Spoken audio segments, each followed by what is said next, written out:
Namaste, Adab. Good morning. This is me, Anwarul Huda, and you have started watching National India News. The film Jai Bhim is making headlines, and it is being discussed widely, among the filmmakers, the film critics, and also it's being widely applauded by the audiences. And this doesn't happen often that a South Indian movie, or a Tamil movie, or a Telugu or a Kannada movie or getting this much of huge response, especially in Hindi world, because we have seen that Hindi cinema has a history and a record of having films and getting valued on those kind of films which are usually going away from social causes, which has mostly masala in it, and we can say in a simple word, the commercial films do usually better in Hindi bill. But this Jai Bhim has is making quite an impact, and to discuss this movie, and this movie has also brought several important aspects and questions among us. The first one is the democracy. The how police force works in our system, the Indian institutions, the judiciary, the lawyers, the policemen, and the activists, and especially how community asserts their rights. And the movie has also got quite a good rating in IMDb. So far, it has already passed 9 ratings on it, and it's just going on. People still are watching. People are recommending it. But today we have Justice K. Chandru and Dr. Manisha Bangar, and we will be reviewing the movie. But it's not like a typical movie review. We're gonna take you to the much deeper. Aspects of the movies, or the aspect of the issues which movies have raised. So I welcome Justice K. Chandru, who is the real inspiration behind this movie, Jai Bhim, and Dr. Manisha Bangar. And both of them, and they really don't need much of the introductions. They have been on the forefront of fighting for the rights of deprived, marginalized Bahujans, SC, ST, OBCs, and Muslims. So thank you so much for joining in, sir. I'll go directly to you and ask these questions that I was reading quite few reports which were suggesting how in judiciary you try to do away with the portrayal of Indian judges as demigod. During your short span, you brought several reforms and finished 90 cases. Tell us what kind of reforms you made, and why do you think the reforms in Indian judicial system is important? And if you can also tell us your thoughts and understanding about collegium systems, and how does it actually impacts the overall justice environment in the country. To you, sir. Thank you. You must know that we have inherited this judicial system from the colonial government, and therefore there were several things which followed. In fact, even the constitution for a long time regarding the parliamentary privileges was referring to the House of Commons for their president. Therefore, wittingly or unwittingly, we were also adopting some of the customary practices of the British judiciary, and you may call it as a colonial hangover. Therefore, I did not make any basic or fundamental change in the judiciary, nor there was any reform brought in by me. I had only tried to dispense with some of the colonial practices which are adopted, especially our High Court was formed in 1862, and we are 159 years old. But even after the Constitution, the judges were happy that they are addressed as my lords and your lordship.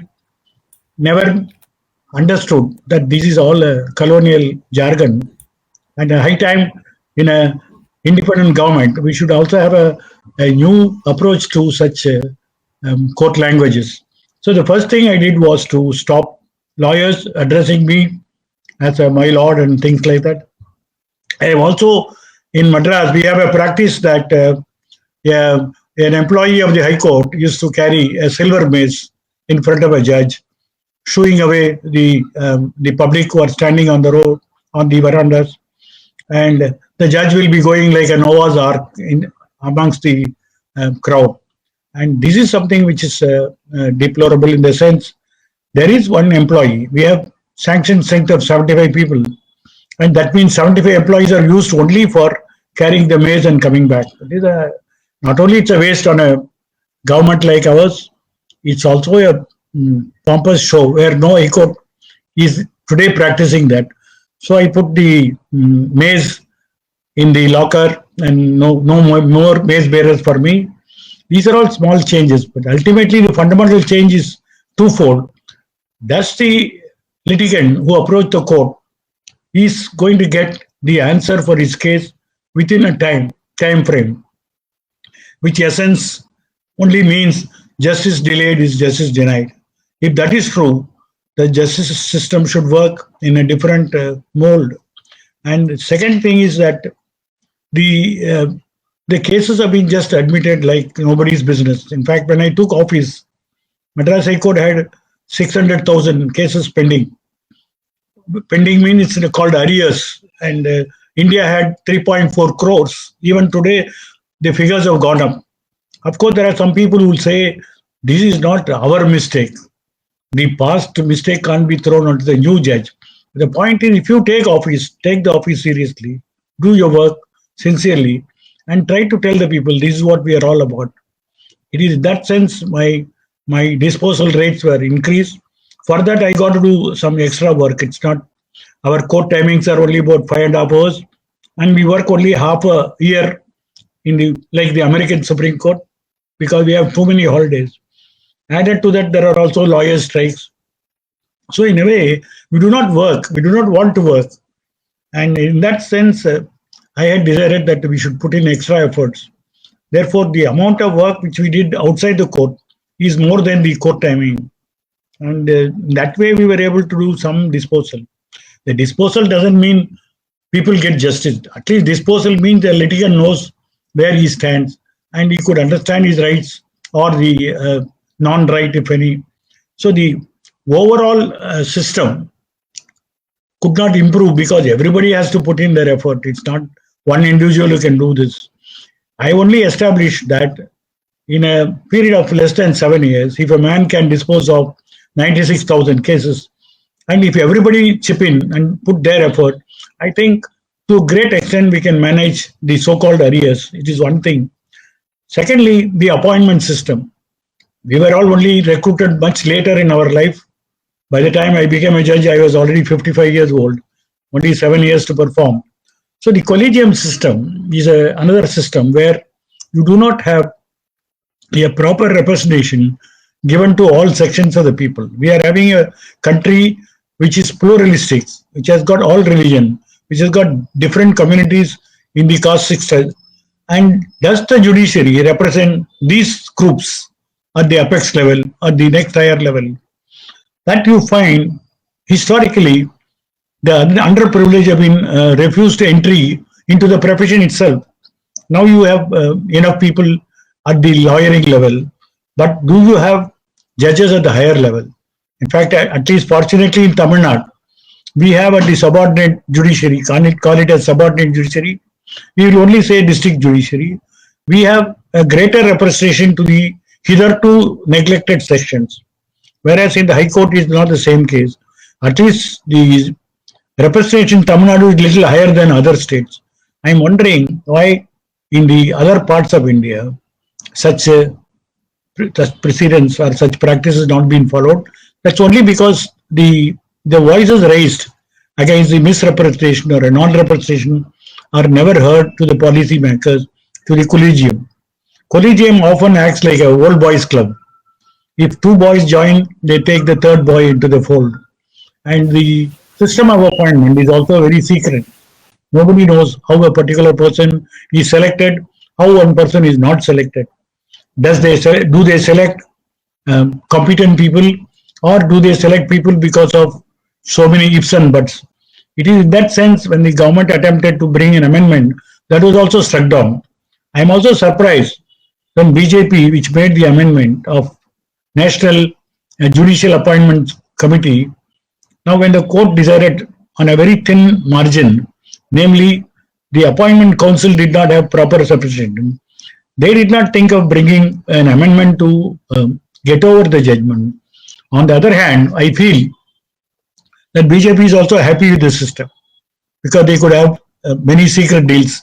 And I'm sure, without any fear of contradiction, that the judiciary is being packed by the people who have very sympathetic to the government at center, and they have very successfully implemented their agenda.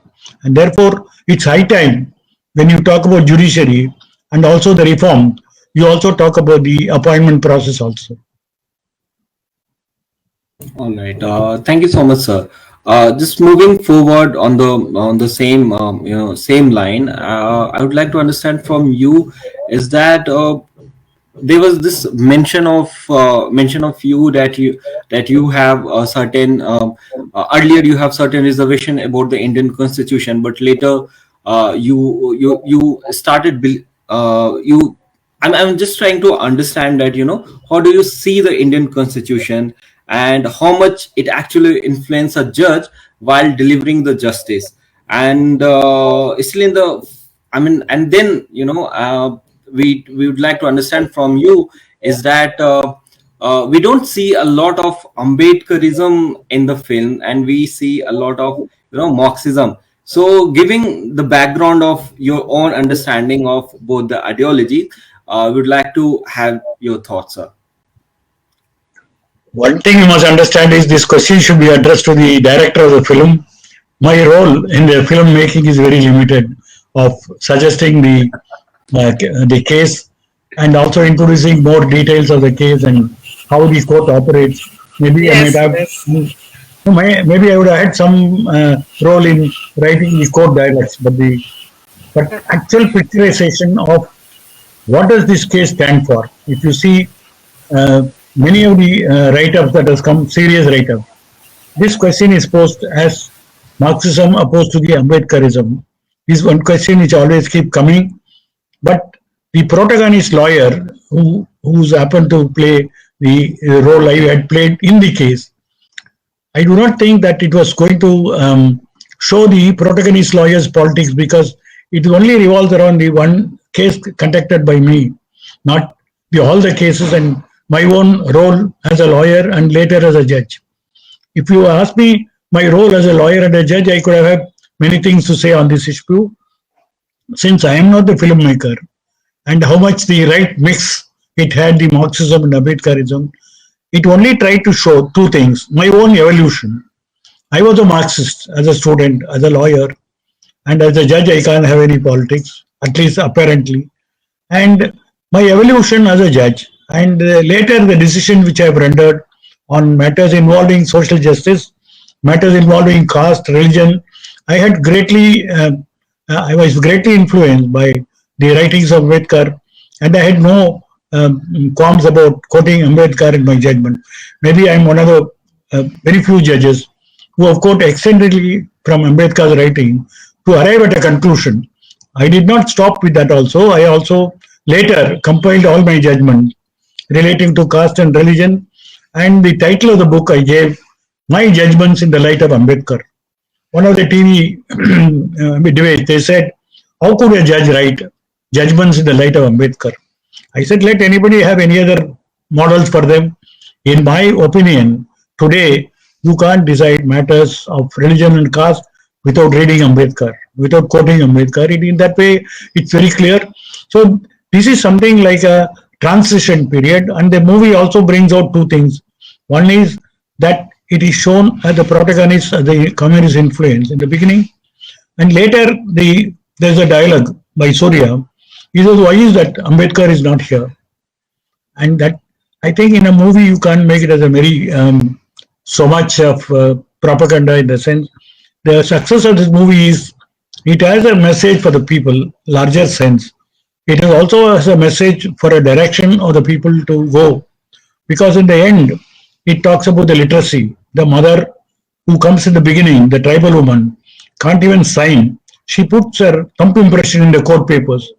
In the end, her daughter reads the newspaper comfortably perched in a chair in the lawyer's office, and she is able to read. So the literacy has come to even the teacher from the literacy movement was responsible for bringing them to meet the lawyer.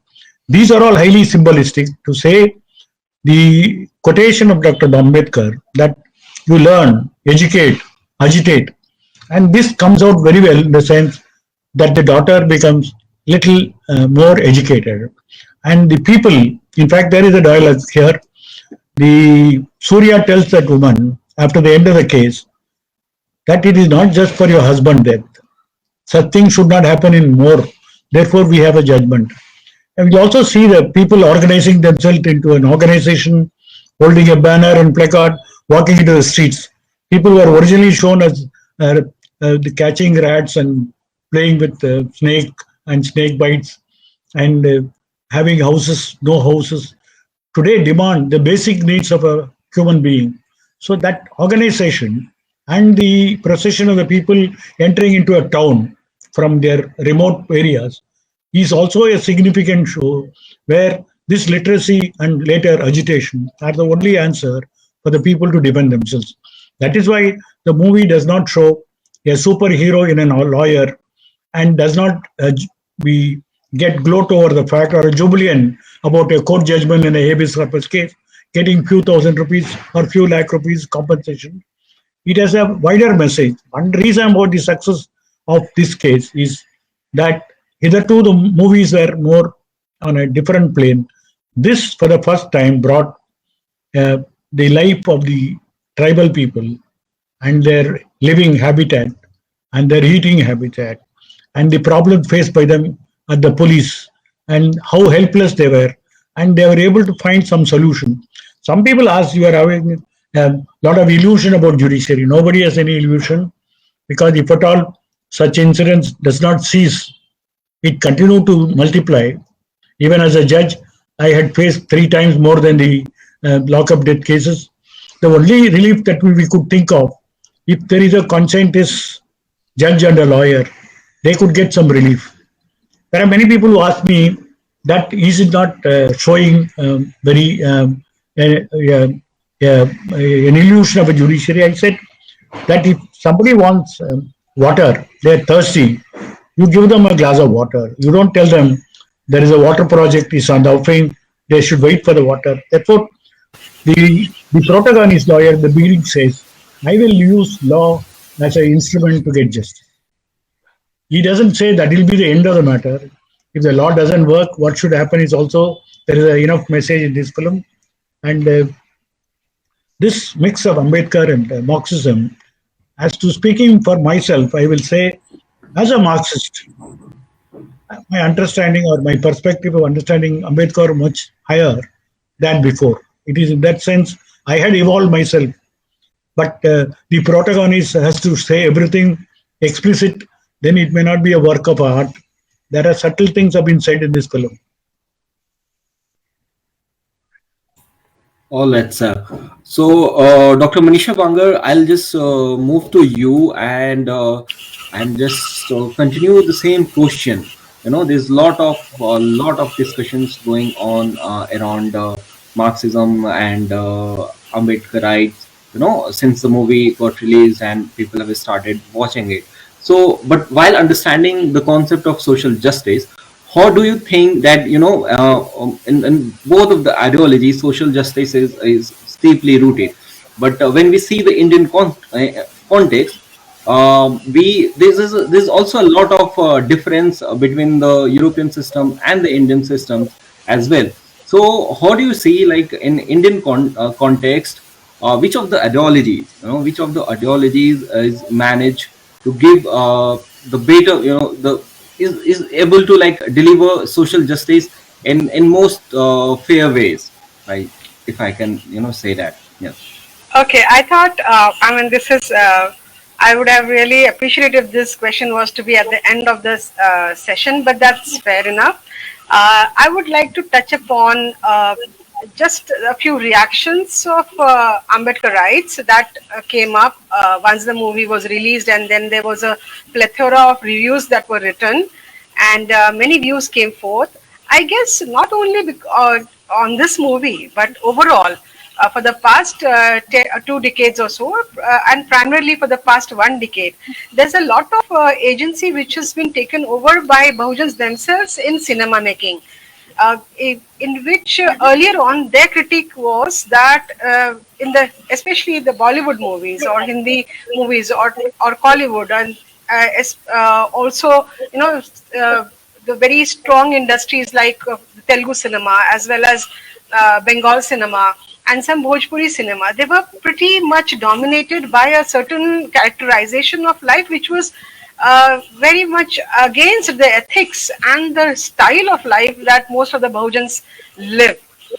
In this scenario, whatever uh, changes that were purported and whatever changes or struggle or a challenge to the system that was shown, whether you have seen so many Amitabh Bachchan movies where the angry young man and the protagonist is being shown as one savior who will be saving many more, and the very recent ones like Article 19, in which Mr. Khurana plays the main protagonist. All these things are basically not the Ambedkarite critique is such that these movies have not really critiqued the social structure.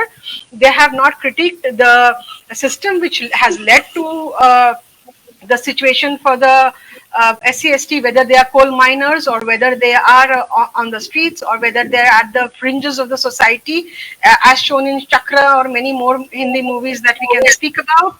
So that was the main critique, that the agency is finally given to the upper caste male or Savarna male, who then has some mercy and kind of a benevolence which he exerts, and usually it's an individual effort, not a collective effort, not a systematic effort, not a transformatory effort which goes at the society level, as we say, as Justice Garu has said about educate, organize, and agitate. So those things had never reflected in the movies, and in that context, then there's a fresh wave, whether it's in Maharashtra or in Tamil Nadu of late, whether Nagraj Manjule or Paranjit, and then now Surya and Kala Karnan, all these movies have come up, and they are kind of investing the agency into the hands of the very same people who are victims of the society, victims of the system, and victims of not being adequately represented.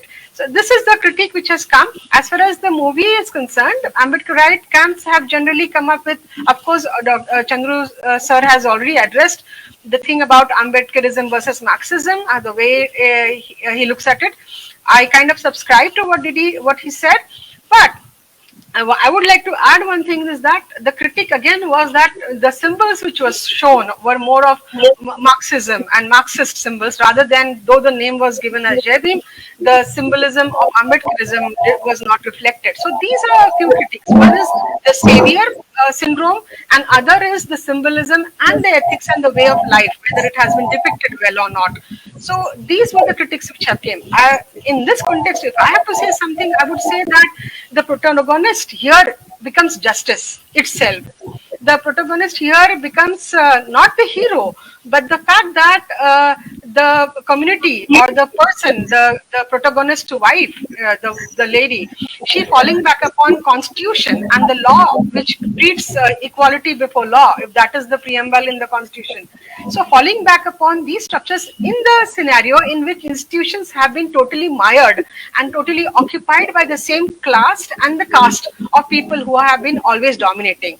So these are the two things which come into light, and we should, at least I see the film from that angle. And I feel that, having seen the film, I really feel that the savior syndrome was not so much magnified as it has been magnified in other Hindi, North Indian and Bollywood movies until now. Regarding ideologies, I think it will be better if we take it up a later time and we let the thread being carried over by Shalin, who has just joined us. Perhaps you may want to be it to flow like that. Anvarul, over to you. All right, ma'am. So we will actually talking about a couple of things here. like the savior syndrome, and then the representation of the communities, and also about the film, the way movie has shown the role of the police. But we have, yes, Shalin has joined, so I'll just introduce Shalin to our audience. Hi, Shalin. So Shalin is Hi. an activist and a film critic. She's also a writer, and I'll just move to you and ask the question that, this the film has also, just kind of ignited a debate around the role of the police. And we have seen that, for the, like, I'll say, for a couple of hours or days, we are saying that recently another custodial death has been making headlines, where the role of the police is being questioned. So on the given context, and the way, time again and again we see, these questions on the behavior of police are usually come up. So I'd like to understand from you, in the Tamil society, in the context of cinema, the Jai Bhim, I would like to understand, uh, like, can you describe us how this caste and police nexus works in reality, in the Tamil. So far as Tamil cinema is concerned, I've been, watching Tamil cinema for a very long time, from being a kid until now. What I've observed throughout the 100 years of Tamil cinema is it has been casteist in nature. Tamil cinema has been very casteist. To be very specific, it actually evolved, or it took the cast of the producer or the director who's directing the movie. That's how Tamil cinema has always been. It's always been feudalistic in nature. Even though, there have been movies like Parasakti, which was like very rationalist in nature. There were like one or two, but mostly it was a landlord. There was an issue and things like that. And they glorified upper caste in a very, very, vast manner, and they would criminalize the lower caste and the SC/STs in the movies. That's how it's been, and people accepted it as it is. And we even glorified the upper caste, perpetrators, calling them heroes. That's how it has been. But and there was a tipping point, because during 1990s, that is where Dalit politics. That there was an uprising in the Dalit politics down south, and there was neo-Marxist movements here.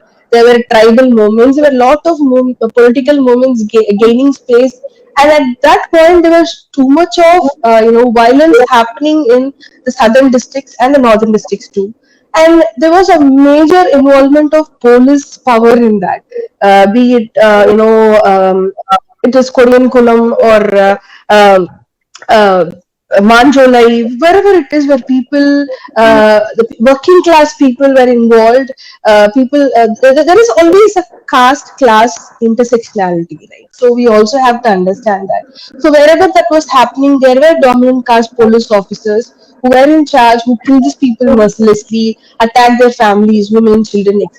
This was a time where Tamil cinema had there is a vast majority of casteist Tamil movies praising, these caste, dominant caste heroes were like these. Be it Devar Magan, then you have a lot of movies, a numerous number of movies praising caste and caste atrocities.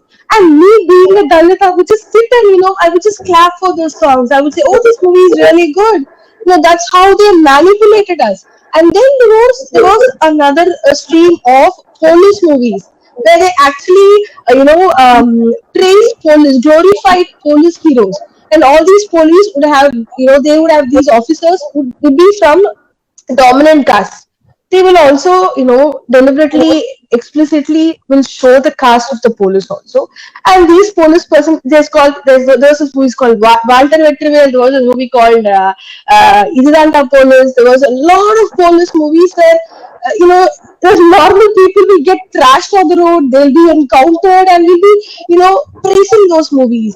And this is where we should note how Tamil cinema has always manipulated the social justice movement. It has always manipulated the civil rights movement. It glorified the perpetuator than the victims. It criminalized the victims. That's how it's always been. In fact, Surya, I'm really glad he did this movie because one of his movies in early 2000s, Kaka Kaka, was about a cop who goes on a shooting rampage. He's known for encounters. And, we Tamil people believe in encounters. We believe encounter is the justice. That is there was a phase we believed encounter was immediate justice. We did not know who is getting more. There is a thing called like nobody tells about the caste of the person who got encountered, right? So when you go back, then you just see who and all, which religion, which caste person got encountered. Then okay. Those statistics people does not know. They think, who gets killed by encounter is a criminal. A police is a good person. He is God. So this is where I think what Surya did. He there is an change in the movies, and JB is such a movie which actually brings a change. It just ulta kar diya pura. Like it just turned upside down the whole police story. That's the major thing. So it is like until the victim says the story. That's what they say. Until the victim says the story, the hunter will always be the hero. So right now, we are telling the story. The people who are affected, we are telling the story. They are Dalit stories. I'm telling my part. So you have Devar Magan, I have Kala.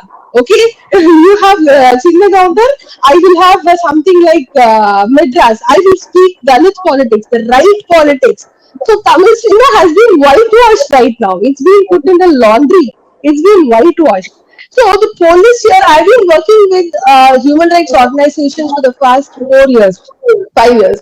So what I've been observing is the police from most of the places are from the dominant community, and that's why whenever there is an issue with tribes or Dalits, when there is, for example, when it comes to rapes of Dalit women, you cannot go ahead and file case. There is an issue with even filing the report because end of the day there is a dominant caste policeman sitting there.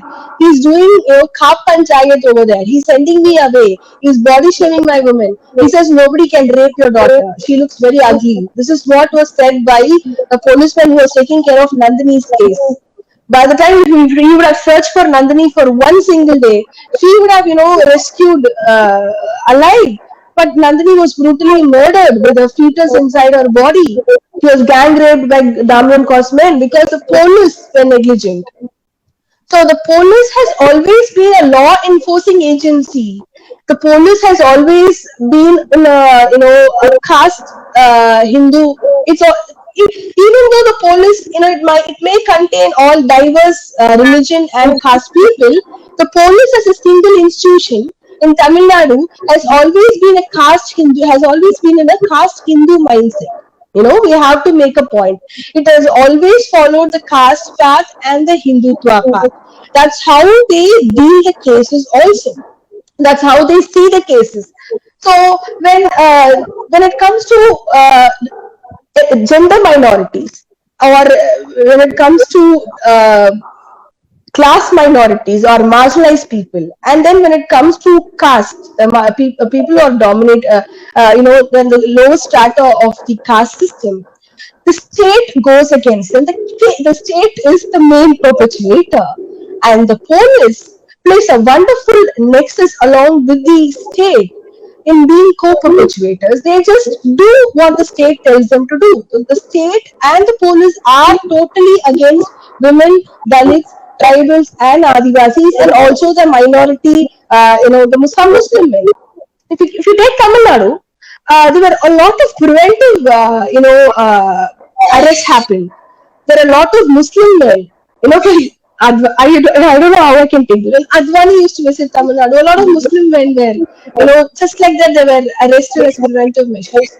And a lot of things happened. A lot of people are in the jail for more than 10 years. They're in the jail for more than 10 years. And there's still not been, there has not been a judicial thing or investigation, nothing like that. They're just in the jail. So police plays a major part in controlling religious minorities and Dalits and tribes and women. So they are mostly from the dominant caste, and that's the reason most of the cases are not being looked, and they're always been glorified by the directors who come from the feudalistic society. Right. And what JB has done is it's demystified the whole concept of a police divinity in Tamil Nadu. Okay. Right. So, taking this the same question ahead, Dr. Manisha Bangar, would like to understand from you that we have seen, like, we have been like closely following the state UP, which is being in topping in all sort of crimes and encounters and the police atrocities. And this back-to-back reports, just 3 weeks back, there was the issues of a Bahujan man being in a the police said it was a like a death, it was a natural death, it was a heart attack. But how it came in media and the circumstances, the way they the scene they brought to us was like really questionable. The same we see in the case of Altaf, that a man, a young boy who is of more than 5 feet tall, the police saying that he got himself hanged with a plastic tag, which is merely a 2 feet above from the ground. So we see these kind of cooked up stories. But what I would like to understand from you is Charlene beautifully explained the police the police role in Tamil Nadu. How do you see in the rest of the country? Is it like is it the same, or do you see that there is a difference playing here? Because in the last couple of years, we are saying that Muslims becoming the major target of the states, especially in the states like the Uttar Pradesh and Madhya Pradesh and several others. To you, Uh, Dr. Bangar. Yeah, so that's a very good question, and then we could go on and on because there's so much of disturbing statistics to substantiate what you are saying and what Shalin has just said. The situation is even more worse in the rest of the country compared to Tamil Nadu.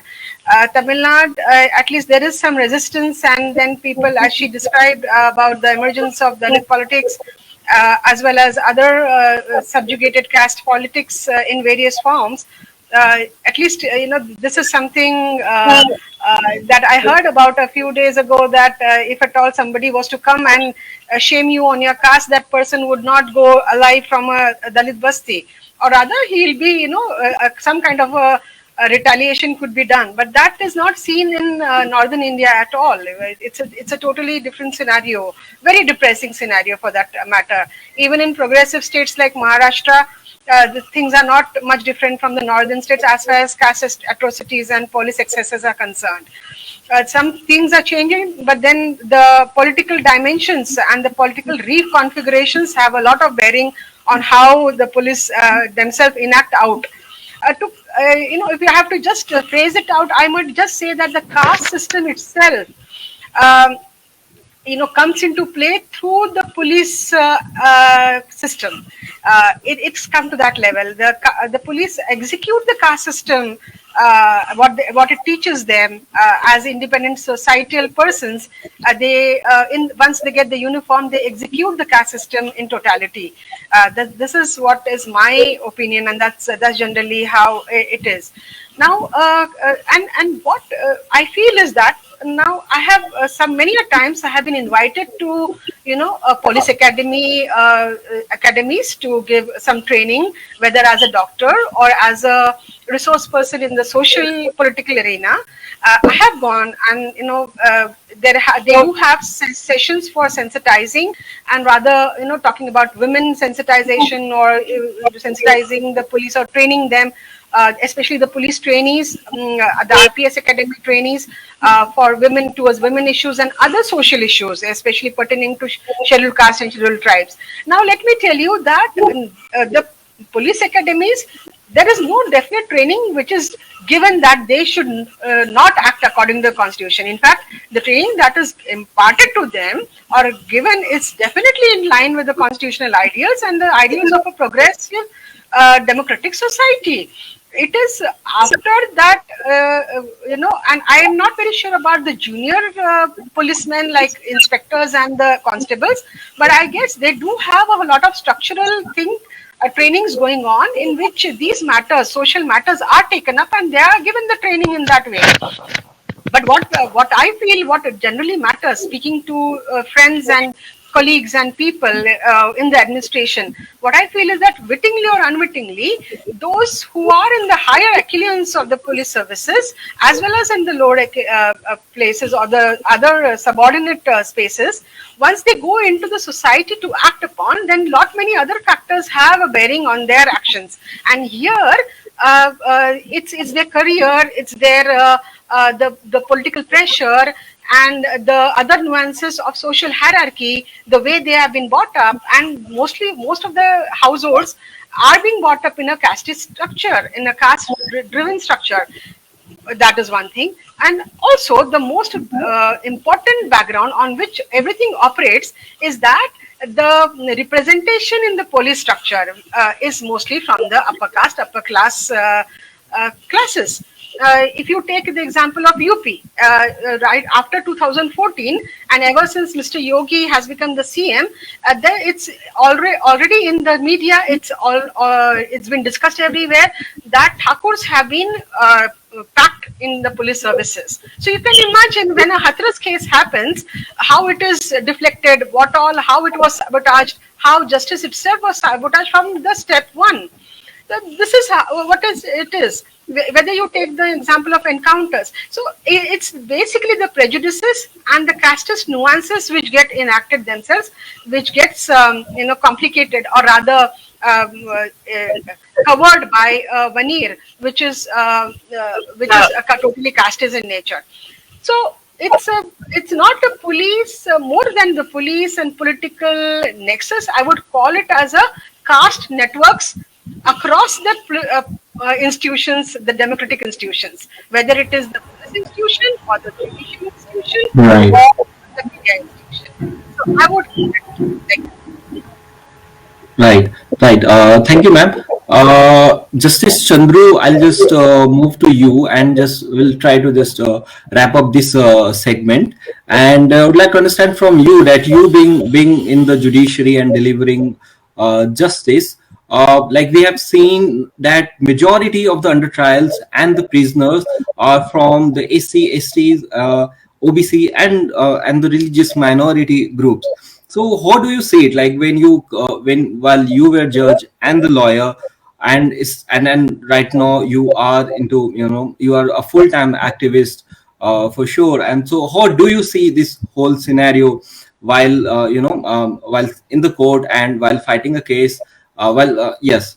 How do you see this whole scenario? I heard Shalin telling about Tamil Nadu, more particularly about the films being produced on a casteist group, and also the police acting on a casteist basis. I think Tamil Nadu is not something different. I think the whole India, in fact, some other tribal state, the paramilitary forces act much more aggressive against the tribes than in a country like what Dr. Manisha said, the system of elections and representation. So I think we should not think because of the film there is so much violence. I think everywhere the national crime rates is almost same against the minorities and the Dalit. Only difference in Tamil Nadu, we have two mainstream parties. Forget Congress and BJP, which does not count anything in Tamil Nadu. The two Dravidian parties also maintain certain amount of harmony with the minorities in a great sense. They have a tradition, and we do not think that kind of a hatred that you find elsewhere. So the system evolves itself. I think when we talk about police, we also should talk about the judiciary, which is supposed to keep a certain amount of rule of law and superintendence over such an incident. If you say like that, the attitude of the judiciary. Now, in the film itself, we have an example. The film took place in 28 years before this particular incident. But then there is a scene where Surya tells the Inspector General of Police, Perumal Swamy, you come to the people, because Perumal Swamy was trying to say that it is inevitable for the police to use subtle violence. This is a standard story they tell, as Manisha said about academy. You go there, then they'll put you a counter question. What else you want us to do? So this is something which they always try to pass off. Their being totally not committed to rule of law is being passed off a regular requirement of the existing system. I think this issue has to see in the larger context how the very police machinery itself is being brought up in this country, and it has got a colonial backing. And even in Tamil Nadu, we have a law 8,000 1888 City Police Act of 1888. We still be governed by that. The colonial government had its own vested interest in keeping themselves strong, and therefore law and order was very important to them more than the crime detection. In respect of crime detection, they did not mind using any unconventional method to detect crimes. The result was we have a Criminal Tribes Act. Criminal Tribes Act, one of the most draconian piece of legislation, and which has never been found anywhere else. And they tried to support the legislation throughout. And there was also a demand to repeal that act. During the British period, it did not happen. Only after they left, the act was repealed. Now the people are called as denotified tribe, DNT. Now, what does the DNT mean? Does the police understand they are no longer a criminal tribe? In any place when there is a crime, the police always look out for whether any person living with a DNT background. So they make them. Even in the police record, they write the caste of the person. Even yesterday, I heard from a district judge. Even the FIR, even the statement under 161, they write the caste as if it's a requirement. There is no such requirement, but still they write. Therefore, the mold, how the police was molded was itself is questionable. That how they approach crime detection is again a questionable. Because what does the DNT mean? You are supposed to bring them and rehabilitate them and bring them to the mainstream. That never happens. So the problem is slightly different because there's also some dialogue in this film.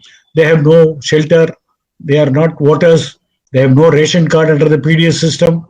They have no other rights which are accrued to the other sections of the people. Even when that Sengeni, that tribal woman, her husband was taken to the police station, there was nobody to even go and ask. That could not have happened in any other case. If you have a stake in the village, some village elder would have come to the station. Someone belonging to your own community would have accompanied you or come to the station later. But they have no stake in the village. And that's why, in the end, when I asked the judge, compensation is not enough, you should give them a house site. So in the judgment, there is a paragraph recording my request, and also they granted house site. Not that they want to have a bigger house or anything like that. So they become something like a stakeholder. So the main problem of the tribals, like what is shown in the film, like a nomadic, no stake in the village, in an exclusive system. Today, the film shows it is only because of the exclusiveness. There is nobody to question that. Similar thing happened last year in Tamil Nadu, in a Mofasal town in Satangulam. Father and son beaten to death. Now there is a CBI inquiry, there is a model trial goes on. But if you see the difference between 28 years ago and today, in this case, in the tribal woman's case, we asked for a CBI inquiry. The judges said, no CBI. You name some good officer. So they were trying to stonewall CBI inquiry. But if you see in the Satankulam, because the father and son Duyo belong to the same town, they were traders in that village, and they also have the entire community in the village, 80% belong to their community. So the amount of voices, protest voices that came, thanks to the increased role of media, the government voluntarily went to the CBI inquiry. There is no need for any court intervention. Therefore, what really it shows is that if you have some stake, if you are an inclusive part of society, you have something to gain in this system. If you are exclusive, there is nothing to gain. You are total strangers, and therefore anything can happen to you. This is a message. And I also want to say one thing. Film is a very heavy investment industry. When they take a film, they also see how much portion to mix or not to mix. Finally, it has to go through the censor also. And today the censor boards are completely packed with Sanghis and BJP supporters. And if you show, even this film has been given a certificate. And why? If you want to remove some of the lock-up scene, they are willing to consider some other certificate. Therefore, today a director of a film takes a film with so many constraints, finance, then the censor board, then the acceptability to the society. Therefore, with the help of a film, you can't discuss the real issues. If at all the film shows some marginal issues, we should be happy, because in an entertainment largely known as a recreation medium, if you show some message, in fact, Shalin was mentioning, did not mention about Asuran. That was a story written by a leftist writer, but then it is about the Dalit. And there are several dialogues which comes very positive dialogue, including about literacy, everything. And it had a very great viewership. There are now new set of film producers and directors and the cinema people who also started thinking in a different way, thanks to the change in the polity, change in the growing movements of the oppressed people. So I think there is a positive trend, but the film does not reflect the reality. It is in that sense, if you look into the film for a solution, I don't think there will be any solution. There are many people who also say it creates an illusion. To some extent, yes. Does it say that for every problem of the people, there is a court solution? I am only seeing in a different angle. In fact, the main question was about the under trial. A little come later. After the film, I will tell you, when the film was about to be produced, the producers gave ₹1 crore to the Yerulas Association. That is a help they gave it. But the Chief Minister of Tamil Nadu, after seeing this film, also issued a statement. I don't think anywhere it happens. On a preview, he gives a statement. Two things he has made very clear: that if there is going to be honest officers, fighting lawyer, and a sensitized judiciary, some of these atrocities can be put a check. Second thing he said was, I could not sleep after seeing this film. I feel sorry for these people. They are kept out of the system of planning and development, and therefore my government will do something. He did not stop with that. On the Diwali day, he went to a colony of tribals and then found out from the department that how many did not get caste certificate, how many did not get pattas. Everything was issued on the Diwali day. He also had fees with them. They may say that it is a gimmick, but then yesterday the government has issued a statement. The chief secretary has directed all the collectors to collect all the basic data about the tribes all over Tamil Nadu. The tribal population in Tamil Nadu is only 1%. Maximum 8 lakh people are there. And now the collectors have been asked to send on a weekly report. On Friday, they should send a report to the secretariat on all the basic rights or the remedies available to them. I think this film has made some change in the policy makers. There is some attempt to redress some of the basic crimes. To the extent, I think the film has succeeded to make them to turn towards these people. Many people who speak to me also says, we did not know that these people are living amongst us. We feel guilty. We want to help them. So that way, there is certain positive amount about this film. But on the question of under trials, I can tell you that the system of criminal justice system in this country has always been against the underprivileged, and therefore the crime data is always shown that 80% of the people belong to the other communities which are otherwise underprivileged, has no means to defend. And that is true of whether OBC or Muslims or minorities or any other scheduled caste people. It is the same issue. We are all talking about police. Let me talk about the judiciary. We have a judicial academy at Bhopal. We also have a state judicial academy. We are also conducting orientation program. We are conducting sensitizing program. The last 4 years, I have conducted program for the judges of the special court dealing with SC/ST offense. 3 days continuous program on many issues. Then how much of this will ever sink into the such presiding office? We are doing it all right. Like what she said about the police academy. There's also IAS academy. At least in IAS academy, the people who belong to Indian Administrative Service, they have a ACR, annual confidential roll. One such column is very pertinent. The officer's attitude towards SC/ST, that column has to be filled by the reporting officer then accepting officer, then reviewing officer. Once there is an entry, then it may also have a bearing on the his promotion. Do we have such tab on the judiciary? I have written as a lawyer some of the articles that how judiciary itself also shows several castes approach.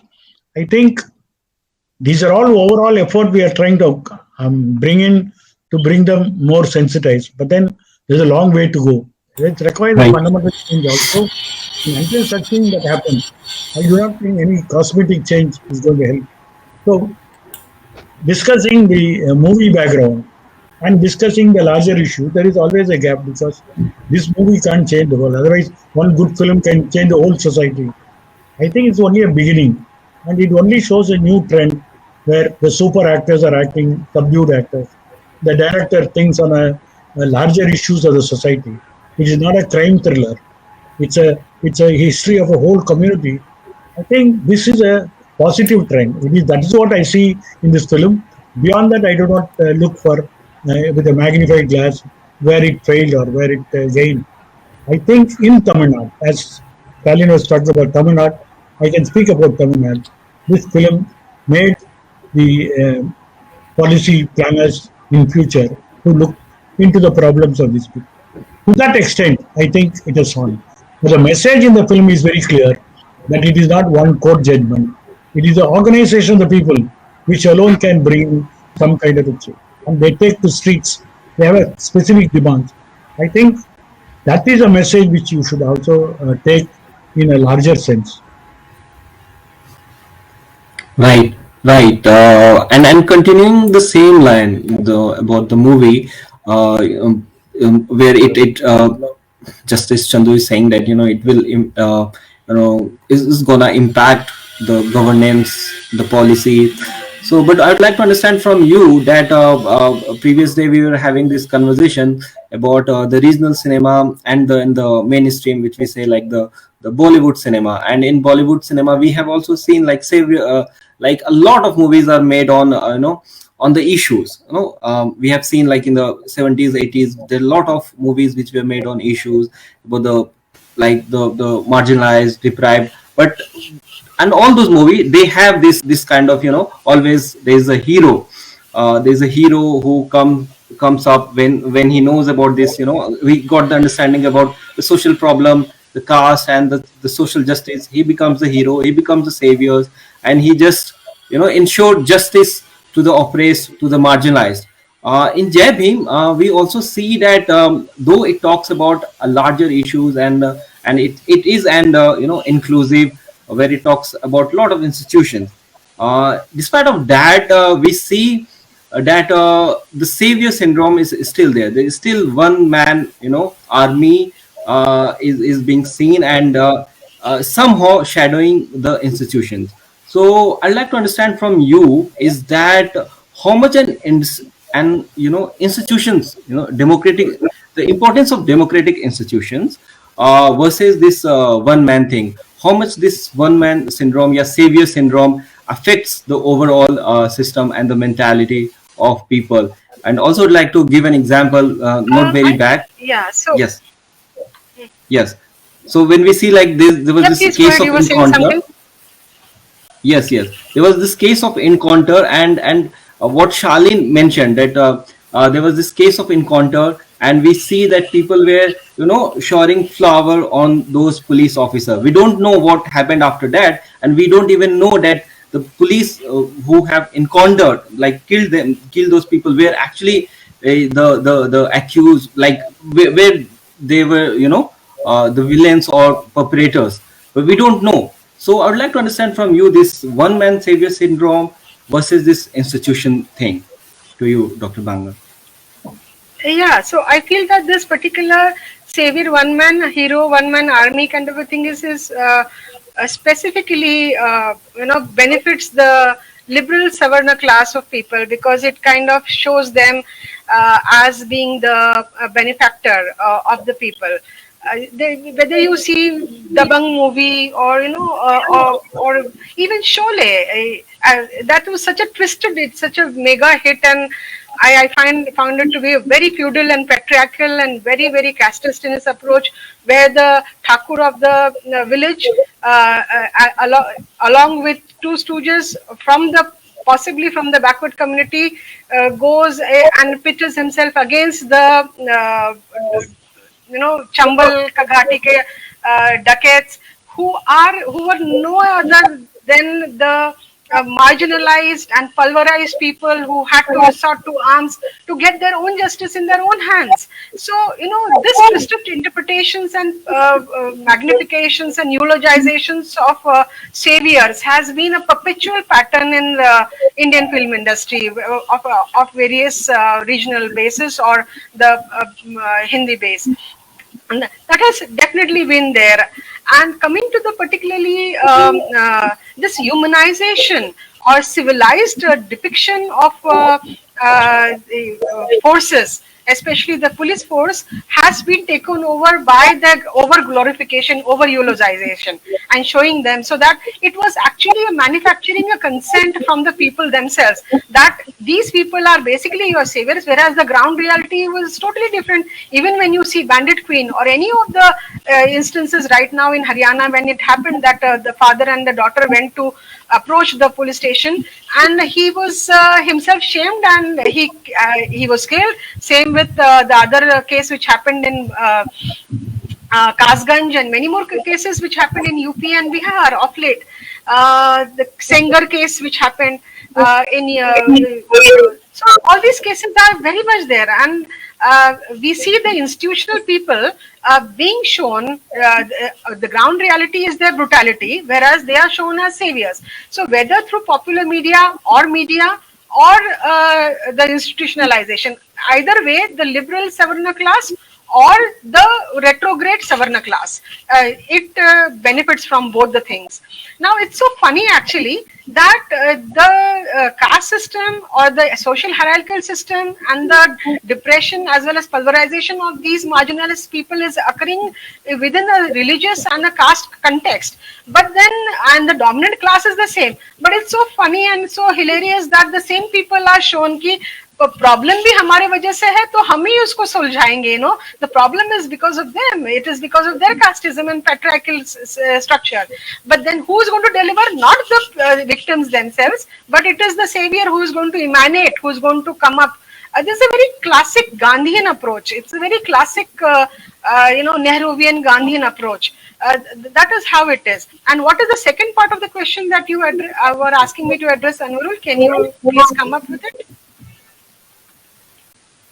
It's about the institutions. It's about the institutions, Yes, like the portrayal of heroism does that weakens the whole concept of democratic institutions, the impact of movies. Yeah. So the collective effort, the collective educate, organize and agitate effort, which has to, whether you take it from the grassroots movements of Kerala or grassroots movements of Tamil Nadu, and even in Chhattisgarh, these are all grassroots. Even in Maharashtra, what we see before Dr. Ambedkar and before and after Jyotirao Phule has been all this lot of churning which is occurring at the grassroots level. So these are not given any importance. This kind of, they are not given importance definitely because these are the kind of movements which will eventually solve a lot of issues. So it doesn't really benefit the liberal Savarna class at all. And therefore they want to magnify that heroism, whether it is in the hero which is depicted in the movie or hero which is depicted in the institutions. Now let me just add a little bit that judicial persons like Dr. Justice Chandru Garu has done away with the mace. Like some demigod is coming and sitting over here, you've got to stand up in honor, that kind of a instilling some kind of a demigodedness in them. This has been a pattern in the institutions as well. Same through is with the media. People feel that they don't understand that people who are sitting and writing those things against us are basically human beings and that they are not shorn of prejudices. Justice P.B. Sawant has written a very good good book on judicial independence and the myth of a democratic judiciary, where he says that it is the nuances and the notions that the justices carry amongst themselves, and the judgments are more or less the reflection of their own understanding and their own ideologies, as well as casteist pattern which they have been brought up with. Many or more justices and judicial people have written in the American context also. So this arrogation of demigodness to institutional people, that is again a very Brahminical concept, and people, the institutions have been arrogated with them, irrespective of whether it has been media or police or judiciary. Right. Right. May I So yes, yes, yes, Justice. One thing is that we are now on a very tangent. I was part of this case 30 years ago. 1990, we had a judge from Patna, P.S. Misra. Before he came, how are these cases are held? Does any of the Madras High Court judge ever experimented this kind of action? If you see like that, I would only say that it's totally negative. But during his tenure in Madras, in the first half of 1990, we had the case of 4 women. All the 4 women, first the case came in 1990, then 1993 of this case, then 95, 96, we had 4 cases. All the 4 cases, it so happened, the court took a very unconventional method of dealing with the police violence. In Chidambaram Padmini's case, a superintendent of police was appointed as a SIT, and later it was found in a case of a lock-up murder. She was not only given a compensation, she was given a government employment.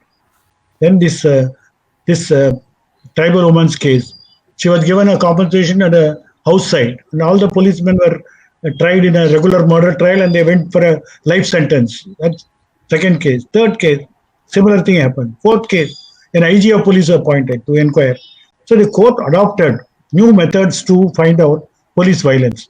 Now, if you ask me as a practicing lawyer, when the case came, I had a 15-year standing.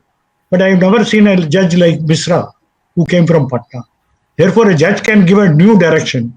But once he gave a direction in the early 90s, that could be followed as a precedent in many of the subsequent cases. I would only say judiciary never changes. I don't think the statistics of lockup, torture and death have come to. As a lawyer, I would have handled some 15, 20 cases of lockup death. It took some 9 months, 10 months, 12 months.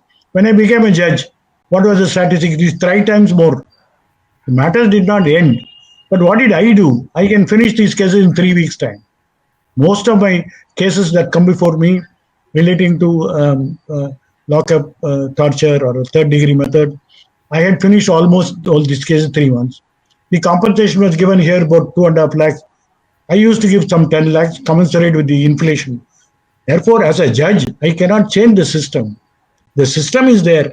I can only, as a conscious factor, I can do. Now, when this story is retold after 30 years, the director did not take this as a one crime story of a woman suffering loss of husband, compensation, and an efficient lawyer and a court.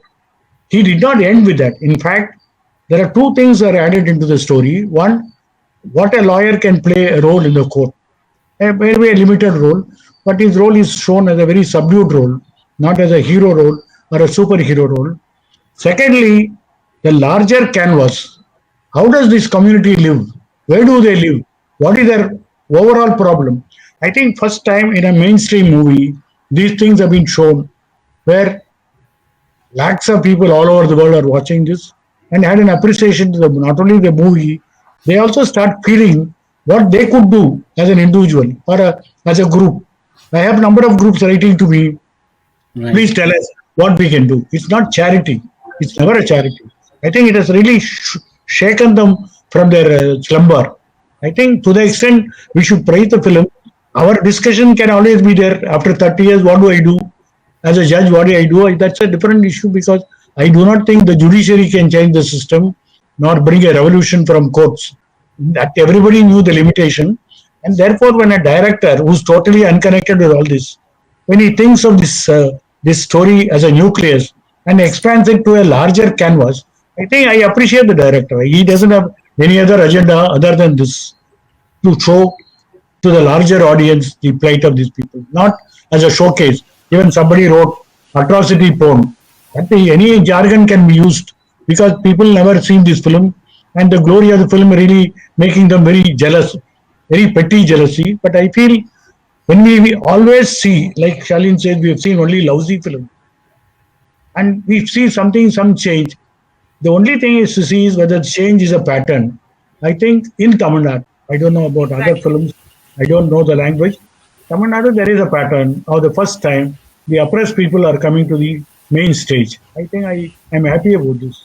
And changes will come slow, very, very tortuous path.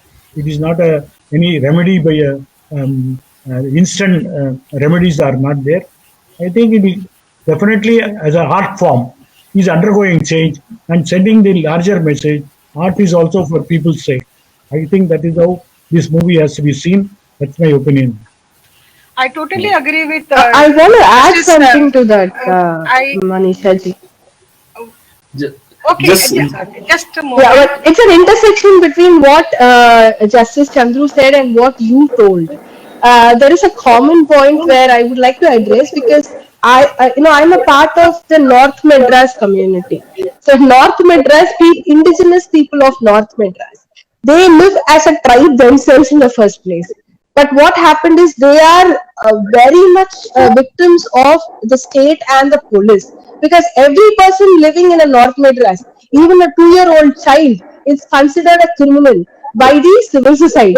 That's how people see them. We get affected.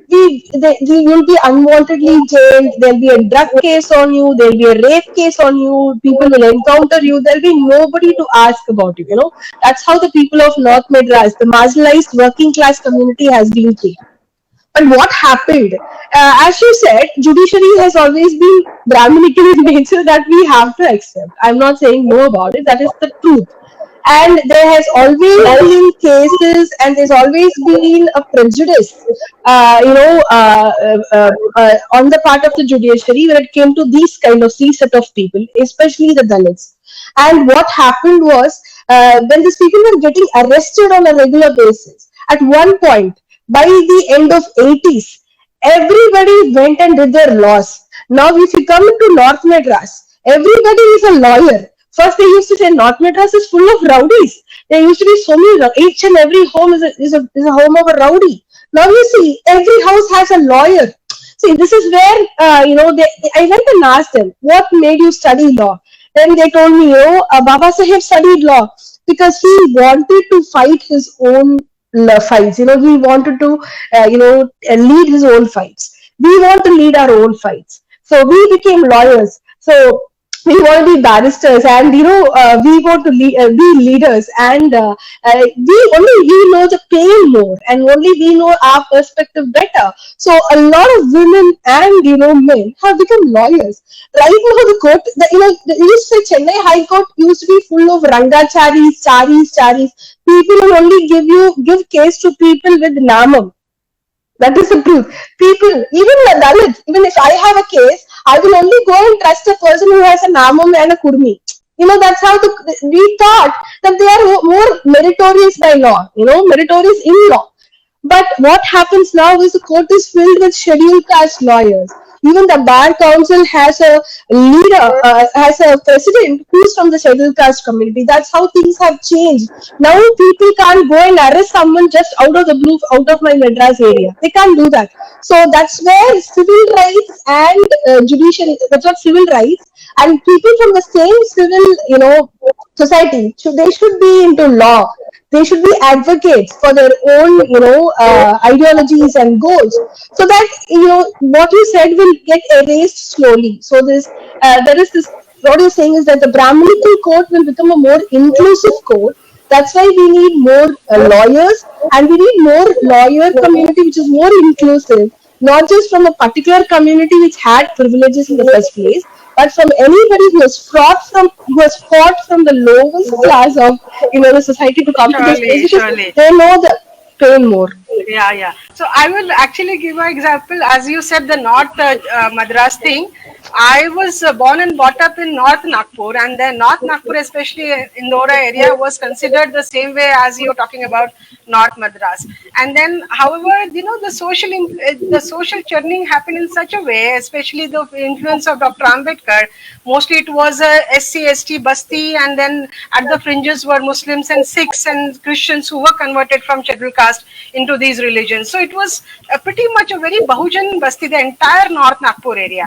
And today, if you go there, you see a whole lot of people who are highly educated, and they are there in the US. They are in practically every part of the globe, and the characterization that they carry, the ethical values, and everything that they carry, and this fighting spirit, the struggle spirit that they carry.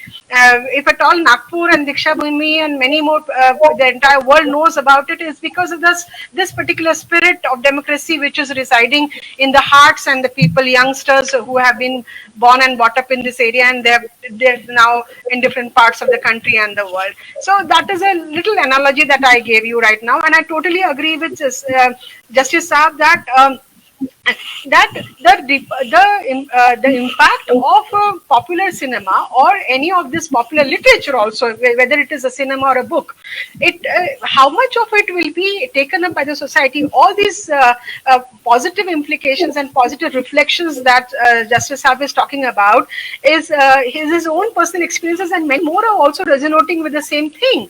And what I feel is that a lot of credence has to be given to the Periyar thought processing which is going, and of course the political structure which is existing there, and the current leadership in the name of Mr. Stalin.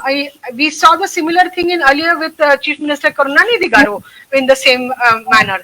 I would like to quote the example again of Maharashtra. Things were pretty different a few years ago when Congress also was in rule, and ever since the earlier so-called Shiv Sena, which was a partner in crime with BJP, now has a more Bahujan-based support and Bahujan-based alliances, whether it is Sharad Pawar and other many more smaller parties which have sprung up from the Bahujan base. The relationship of the institution and the way institutions are enacting themselves is totally different. It is becoming more towards the Bahujans. When you saw the Arnab Goswami case and the lynching case which happened in and around in Corona time, a lot of things have changed into the positive. And what I feel is that the political structure has to be complementary to the institutions which are going over there, and it is a lot has to do about representation in each and every institution of the system which we are talking about. And before I wind up with my comment over here, what I feel is that a lot has to do about whether these people who are transgressing law while executing their duty, our official duty, what will ultimately happen. These are really very, very encouraging cases that Justice Chandru Garu has enumerated. Very, very encouraging. But we hardly see anything of that sort happening in North India, Maharashtra, or any of these places. Perhaps it has happened in Tamil Nadu. But just recently, about a few days ago, there's a whole battery of police officers who has done a lot of mischief with the case, and the only action which has been taken upon them is they have been transferred or suspended. This is uniformly the way it is. However, if it is a Bahujan or SC/ST officer, then he'll be immediately put under behind bars, or he'll be incarcerated. So that is how things are going on. So it is the immunity which the officers get, the police officers or any of these officers get from their colleagues and from their castemen in the adjacent or the supporting institutions, and that is what emboldens them more. Unko malum hai, they know it very well that they can get away with it. They have got absolutely a lot of impunity already imbibed and ingrained in them. Unko koi dar nahi lagta. There is no fear. So the fear and the fear not being there, that makes the difference, I feel. So representations within institutions is the matter that the struggling masses have to deal with now. Right. And Thank you. also a very small Just- point, Okay. just a small point to what he said, because When it comes to civil rights cases or cases where working class were involved, I think more than Periyarist movements in the contemporary history, Marxists have played a major role in Tamil Nadu because Marxists they have been working with the working class, Dalits and tribes. So a lot of civil rights courts and judiciary cases and important struggles have been led by the Marxists than the Periyar movement. I'm a follower of Periyar, but I would like to give a little bit of information over there. Okay. Okay, okay. So yes, definitely this has been like going like really interesting, and people are like the our guests are coming up with their personal experiences, but we have to go to the end, and I would like to have the final comment from Charlene. Uh, like we talk about we talk a little bit about films and then about the issues which films has brought up, and then I would like to go back to movie and ask Shali about the movie's title as Jai Bhim, but there's a lot of comment and discussions going among Ambedkarite that the title has been somehow commodified. It doesn't depict the the title was with Paranjit, and then it was transferred to Surya, but it's still the justice has been not done to the title. And what you were mentioning, that there has been a lot of Marxist symbolic representation, and Surya himself present himself more like a Marxist, but it's still there's this title Jai Bhim. So I would like to understand from you that as a film critic, how you see this, the use of Jai Bhim title and the way movie depicts it. See, Ambedkar, do you say Ambedkar belongs to any one particular community? No. Ambedkar belongs to everybody in this country. So Jai Bhim also belongs to every society. Jai Bhim belongs to every community in India. So when I'm going to say I'm going to be inclusive, when social justice is inclusive, it's not exclusive. So Jai Bhim is one of those beautiful mantra which can be placed in front of Jai Shri Ram. Do you get the point? So it is such democratic slogan. So that slogan to be used by a mass media is a wonderful act. That's what I would say. I was to be really honest, using Ambedkar icons or the icons of Ambedkar, using Baba Sahib's name in Tamil Nadu is an issue. We may call Tamil Nadu a little progressive, but they still have not, accepted Ambedkar as a common leader, as a populist leader. They still, kind of treat him as just a Dalit leader, and they also still practice untouchability towards Baba Sahib in Tamil Nadu. But right now there is a whole way of transformations which is happening in literature, happening in media, in arts, in social movements, that right now they need Ambedkar more. They realize they need constitution more. And if you're going to say democracy, who else than Ambedkar? Right now, the country is in a particular point of time. You need Ambedkar more than anything else. I used to say, why didn't you bring the constitution before any other holy book? Teach me constitution. Why did you bring Bible to me instead of constitution? I wanted constitution more in my life because I think the rule of the Manu, all of India has been governed by rule of the Manu. And constitution is the only thing which opposes that. So right now, judiciary is the only independent body who I can trust. I know I cannot trust the state as a Dalit woman. I'm telling you, as a Dalit woman, I cannot trust my state. I cannot trust my police. I can only trust the independent body, the judiciary, because whether it's a temple entry movement, it's going to be any civil rights movement, is going to be about 377 marital rape. I'm going to trust my judiciary to give me the right justice. So right now, Jai Bhim is the right word to be used for a courtroom drama, right? Because a courtroom drama, what else you can gonna say? You can even call the movie as Ambedkar. No problem. You think Ambedkar did not work for the working class? Ambedkar has done so much for the labor class. All the important labor laws in this country have been brought by Ambedkar, including maternity benefits to gratuity to PF to everything was brought by Ambedkar. 8 hours of work. So Ambedkar was, he is the red and blue of this democracy, right? He is the red and he is the blue. That's what when you talk about class, we have to talk about caste and Ambedkar. At the end of the day, Jai Bhim is the right, a name for the movie, and we have to. There's not going to be, even if you're going to use Marxist symbols, I think there's no wrong in, calling it an Ambedkar movie, because if you're going to talk worker rights, you're talking Ambedkarism. You're going to talk anti-caste, you're talking Ambedkarism. You're going to talk judicial rights, you're going to talk Ambedkarism, because he's present everywhere. So I don't think there's any criticism needed for people to say, oh, you should not use Jai Bhim and stuff like that. Even Justice Chandru, I think I've read his interviews where he said he was influenced so much by Ambedkar that he used to, look through his own words and writings when he gave, important He did knowledge. mention that So, now in the yeah. right, there is a Sir, book. you did mention right now. Yes, he did. Yeah. Yeah, there is a book called My Verdicts. My cases in the light of Ambedkar.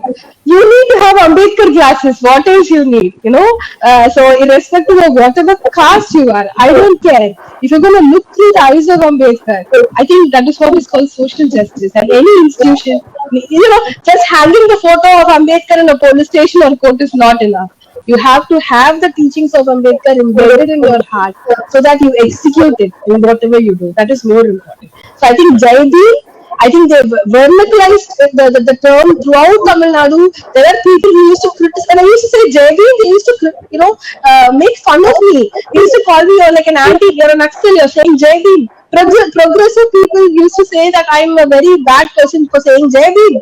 But right now, everybody is saying the word Jai Bhim, and I'm very happy about it. So I think this is what the cinema does. Cinema has its own, effectiveness in the society, and we should appreciate the fact that Jai Bhim, and through Dr. Chandru's work, Justice Chandru's work, it has brought it to the light. So I'm very happy about it. Thank you, Shalin.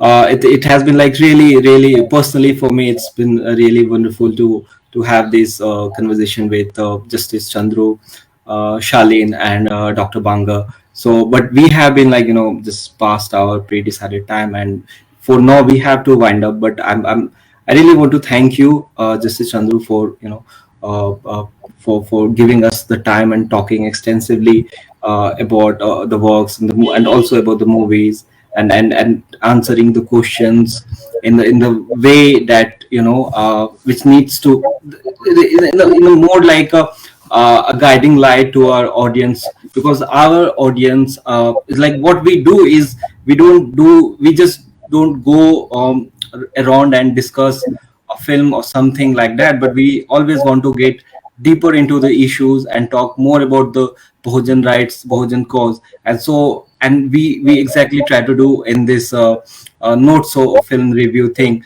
So thank you so much, Justice Chandru, Shalin, for giving us wonderful insights, and also talking about the personal experiences about and also talking about this Tamil Nadu police and caste nexus. Thank you, Dr. Banga, for giving us your time and discussing about the pertaining issues of heroism and especially the importance of institutions in the democracy. तो अगर आपको पसंद आया हो तो इसे like करें, comment करें, शेयर करें, और हाँ, हमारे चैनल को सब्सक्राइब करना ना भूलें ताकि देश विदेश से जुड़ी खबरें आप मिस ना करें, क्योंकि कोरोना काल में 2 गज दूरी, मास्क है जरूरी। नमस्कार।